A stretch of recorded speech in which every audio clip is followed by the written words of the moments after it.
Welcome back, everybody. You cannot hate these people enough. The hypocrisy is just unreal, right? But anyway, I've made like over 20 bucks on AUDIUS this month, and God's Unchained as well. Earn crypto daily for free. Check it out in the links. No risk. All right, let's get back to the video. Shameful. And now the Trump Justice Department may be a pain in her you-know-what. The Angle has obtained shocking allegations leveled by the Trump administration against New York Attorney General Letitia James. The Federal Housing Finance Agency has sent a criminal referral to the DOJ accusing James of mortgage fraud. In a letter to Attorney General Pam Bondi, Director Bill Pulte says James appears to have falsified records in order to meet certain lending requirements and receive favorable loan terms.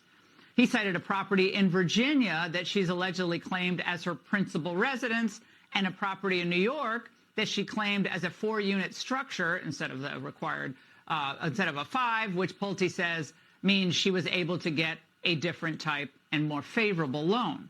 Joining me now is Jonathan Turley, Fox News contributor and law professor at GW University. Jonathan, mortgage fraud is rampant in the United States. There's all sorts of fraud that's rampant. There's disability fraud that they've vowed to crack down on in the Trump administration. But this is another thing that they have vowed to crack down on because it costs real money. Your reaction to these allegations? Well, obviously, the irony is perfectly crushing. This is a person who prosecuted Trump for everything short of ripping a label off a mattress. And among the charges that were brought in New York in not just the civil but the criminal case was making false or misleading statements to financial institutions. And one of these sections, Section 1014 of the federal code, is prosecuted. It took me about 60 seconds of a search to find cases that the Department of Justice brought against people who falsely claimed that property was their principal residence in order to get loans. So this is well-tread areas for the Justice Department. As for James, if we apply the Letitia James standard that she created, there'd be little question here. This seems pretty straightforward.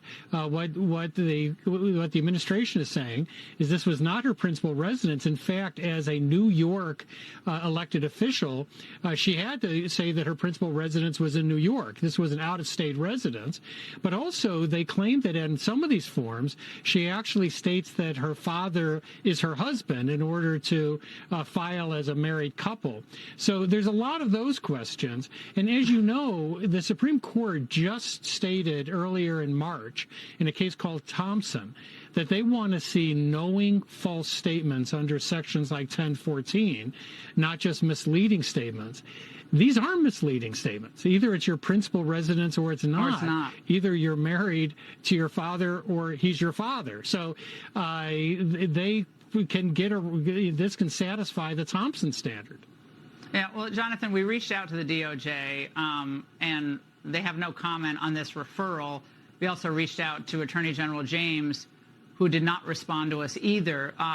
So, again, everyone wants the best interest rate you can get. I understand that.